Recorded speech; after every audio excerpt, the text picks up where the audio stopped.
hello YouTube. I can hardly believe it already. I've had my Street Scrambler, or Scrambler 900, for over a year now, just over a year. So yeah, it's time for a 1-year ownership review. So this is my Triumph 2018 Scrambler 900. Technically it's a Street Scrambler, but I prefer to call it a Scrambler 900 because it sounds better.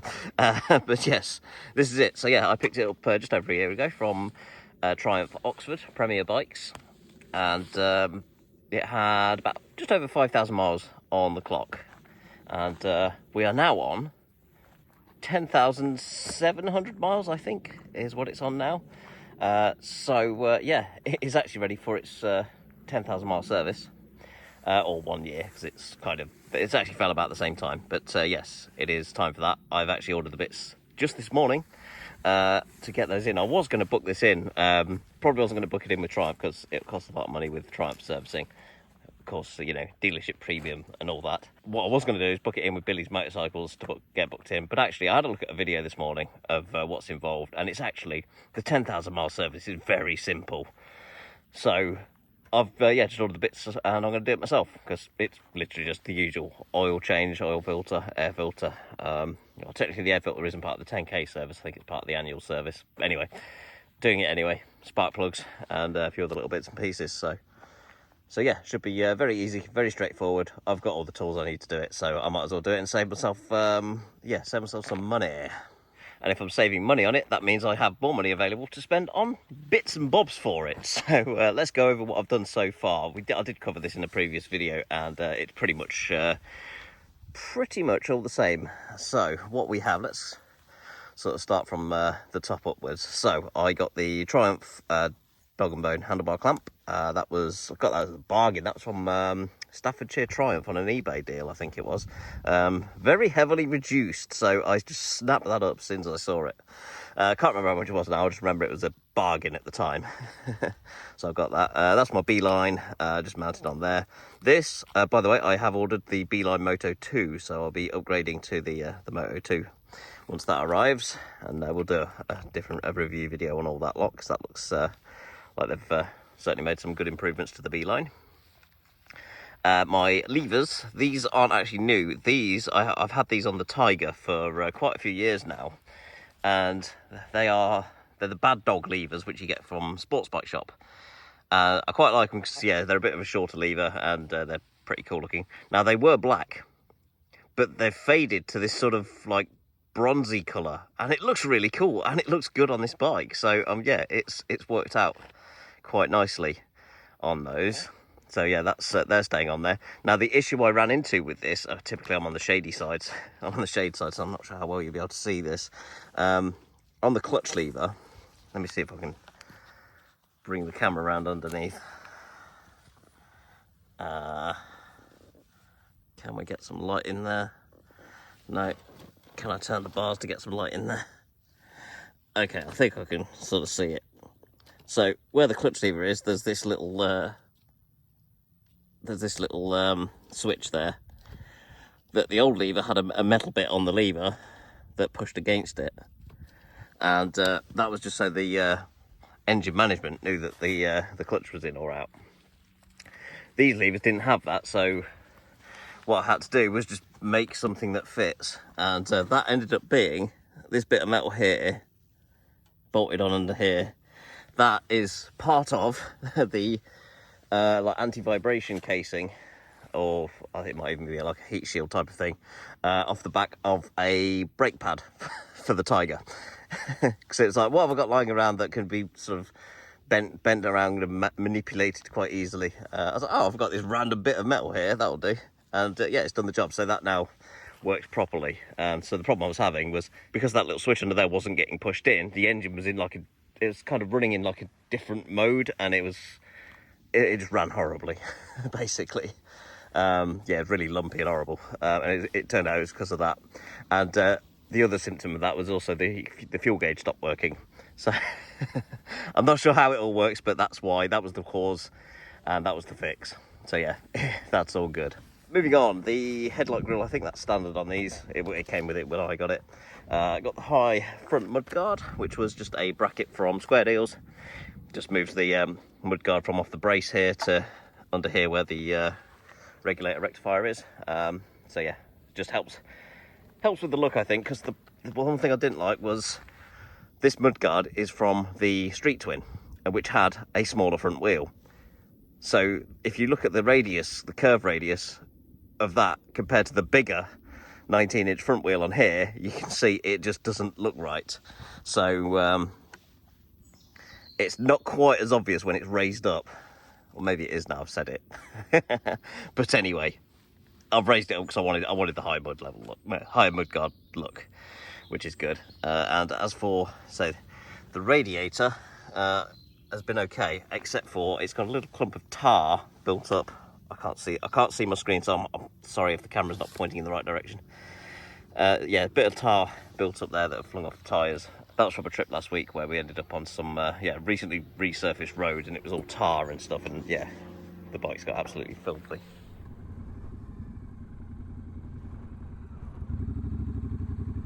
Yeah, it's fresh. Ah, it's making slappy noises. But yeah, I've not had any issues with things otherwise flinging up into the radiator and causing problems. So it's fine. I think if it didn't already have this extender on it, I probably would have trouble maybe. But it's fine with that on, so that's not too bad. Exhaust. This is the header pipes are stock. Where's the join? That is somewhere. Yeah, that section onwards is a special exhaust made by Total Triumph down in Taunton. They call it the Guy Martin inspired shotgun exhaust. They do it for both the Scrambler 900 and the 1200. And it's basically just a straight through open pipe, and it sounds amazing.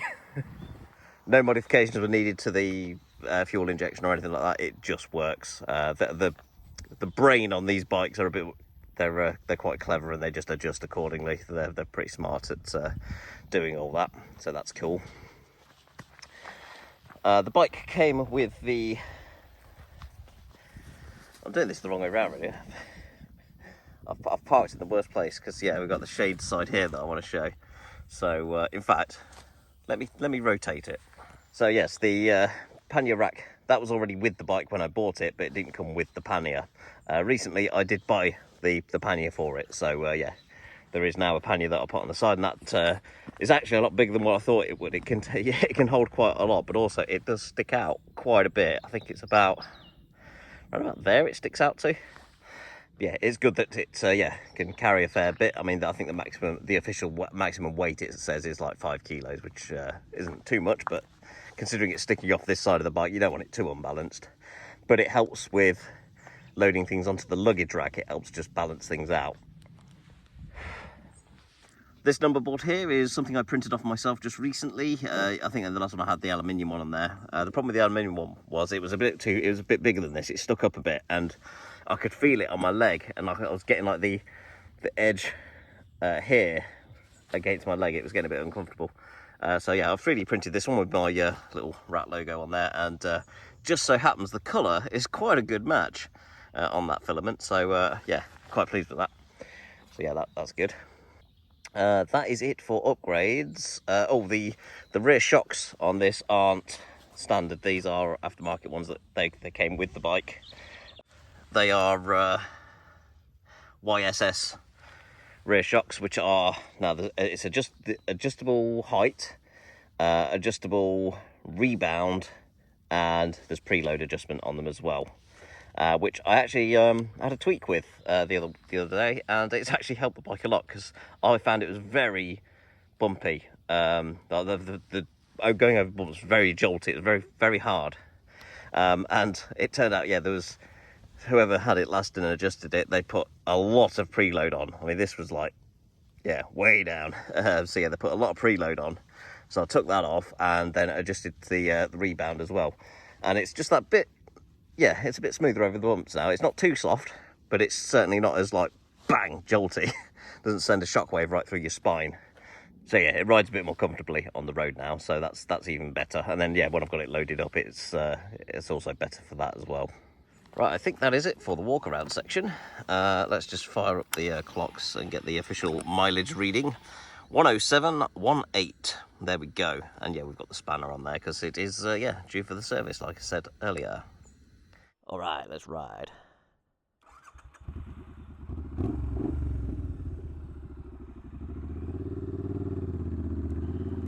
Okay. Oh, it's a very hot day today. It's September the 1st, and I mean, I've not looked at what the actual official temperature is at the moment, but it feels like it's about 28 degrees. I'm melting. Well, I'm glad I'm moving here now, getting some airflow. Oh, I didn't mention, yeah, the mirrors, yeah, they were already with the bike when I bought it, and we believe they are the Tech Bike Parts bar end mirrors that they are, and that was handy because, yeah, the mirrors would have been one of the first things I changed when I got it. Along with was it a Puig, however you say it, little Puig fly screen, which was just useless. That came off as soon at the earliest opportunity, because that was just directing airflow like straight into like the chin area, and it was, yeah, buffeting and horrible. So yeah, that came off. I might get a dart fly screen. I like the little dart fly screens, so I might try one of those out, so long as that doesn't disrupt things too much. But yeah, that'll be more for cosmetic purposes. Right, first thing I just want to say, not long after I got this, but literally like the week after, or like 2 weeks after, I did have a weird problem. There was a video about it where it just didn't work. It just went dead. It's not done it since. It's been absolutely fine. I don't know what the problem was. I can only assume it was just down to a let's go up towards Midhurst. Yeah, we can only assume it was down to like a loose connection on the battery terminal or something like that, because since it went back up to Premier Bikes and they tried to find what the fault was and couldn't, they did various testing and stuff. Ever since it went up there and I picked it back up again, it's been fine. So I've not had that problem since. So yeah, it's a weird one, that was. Yeah, it's not happened again since. I'd have thought if it was still on an existing problem, I'd definitely had it by now, but I haven't. So I think we're in the clear there, whatever that was. I'm just trying to think what the cons are to this bike, and there isn't really any I can think of. Oh yes, the tyres on this, so far so good, enjoying them. They're excellent on the road so far. Only ridden really in the dry, not really had any wet stuff to contend with. But yeah, the Michelin Anarchy roads get a thumbs up from me so far, so we'll see how long they last wear and tear wise. But yeah, it's too early days yet to get a definitive answer on those. Oh, I know where we are. This is the A272. So now I've tweaked the suspension a bit. It just glides along the road surface a lot better. This feels a lot more comfortable. I mean, the tyres might also help. But yeah, I think the stock tyres, they're not too bad. The Metzeler Torrents, they're not too bad, but you can definitely do a lot better. Yeah, with tyre choice on this bike. Yeah, the Metzelers, they don't last that long. They're not as bad as some of the other tyres I've had in the past, but yeah, they do seem to square off and have that weird wear pattern on them. But yeah, there's definitely better choices out there. Ooh, double hazard. The white one's not a problem, but that Beamer could have been. Sort of came out of nowhere, a bit like an RKO. So yeah, it's definite fun factor, this bike, and especially with the sound of it with this exhaust. I mean, even the stock, to be honest, the stock exhaust isn't too bad.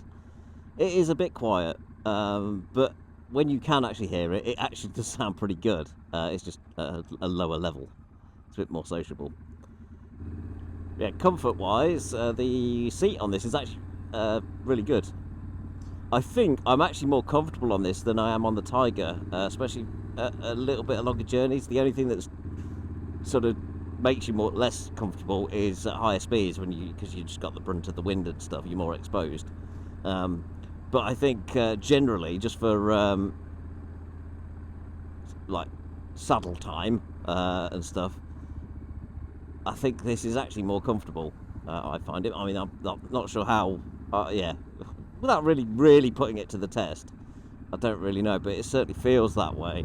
I think I'm on the Tiger. I think just where the handlebars are just slightly off for me, so I might need to try and adjust them to improve it. I'm considering maybe getting bar risers on the Tiger, because that's what it feels like. It feels like the bars just need to sit a tad higher on the Tiger. Because I seem to find my posture on the Tiger, I'm a bit more slouched on that, and I think that's where I get a bit of discomfort from.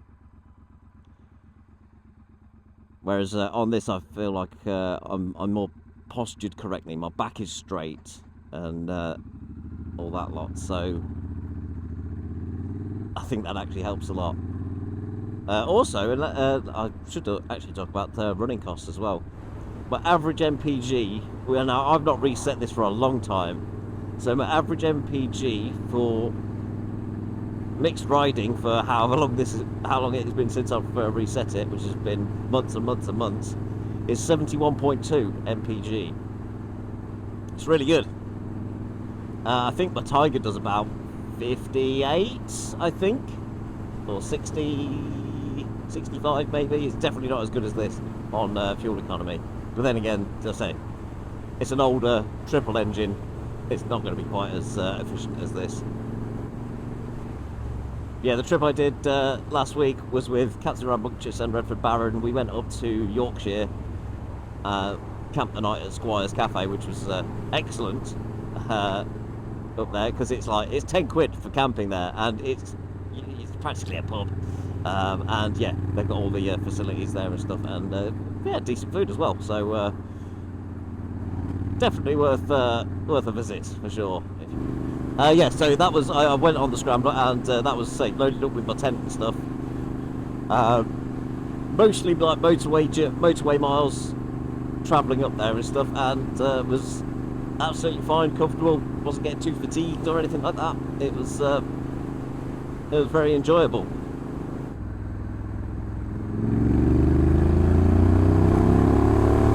That's what we like. A burst of acceleration as you hit the national speed limit zone.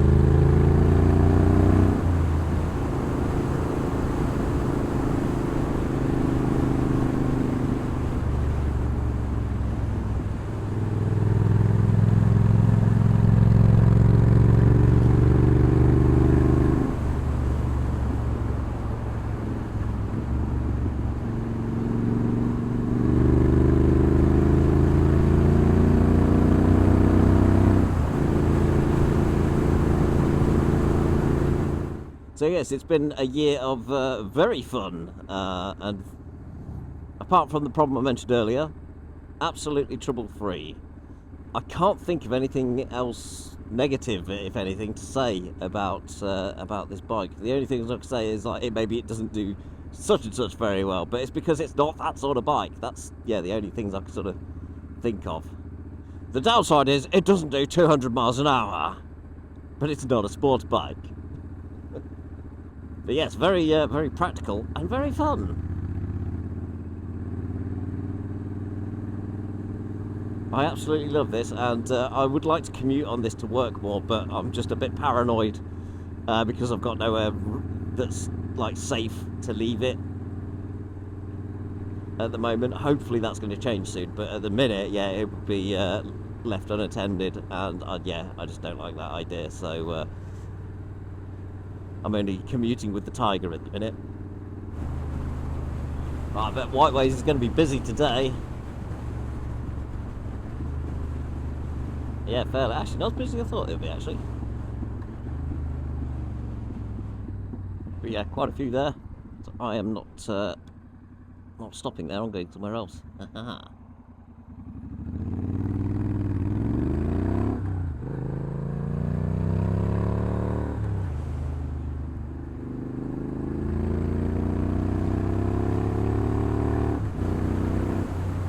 Oh, there's a hazard in the road. What is it? It is a plastic bag. So, oh yeah, going back to the servicing and stuff and running costs, etc. that I did mention earlier. So yeah, these have a 10,000 mile service interval on the engines. So that's brilliant. So yeah, you can go longer between needing servicing, or it's still every year. So every year or 10,000 miles, whichever comes sooner. And yeah, as I've just found out this morning, if you're servicing it yourself, it's very cheap, because I just picked up all the bits I need for this for 85. Well, is it actually less, because there was some coupons that I used for, I think, like 10% off certain bits. So yeah, it was less than £85. So that's for 4 litres of Castrol oil, the recommended oil for Triumphs. Yeah, 4 litres of oil, the OEM Triumph oil filter, new air filter, which they only want doing every 10k anyway, it seems. I think it was every 10k, or was it every year? Either way, they're cheap enough. Might as well just do it. So yeah, air filter, and yeah, spark plugs. And even the spark plugs shouldn't need to be changed. Literally just check the spark plugs, I think, according to the book. So, but the spark plugs, I thought I might as well buy them anyway. Then I've got them in stock if I do need to change them. So then it's just my time doing it. And from what I've seen in the video, it looks dead easy. So I'll probably do a video on that if I can. If I can get things set up in the garage. So there we go. Yes, that is my 1-year ownership review of the Triumph Street Scrambler 900. Yeah, and after about 5,000 miles of mileage that I've put on it. And I'm going to end the video supporting the stereotype of these sorts of bikes these days, and I'm going to a hipstery coffee place. Welcome to the brew house. Oh, motorcycle parking. Well, that's convenient. Motorcycle parking here, thank you. Alright, no, thank you. Thank you for offering it. Yeah, it's nice, this place. They do nice coffees, and local brewery as well, so I shall grab a coffee. Right, thanks for watching, everybody. Take care, and I'll see you on the next one. Bye-bye for now.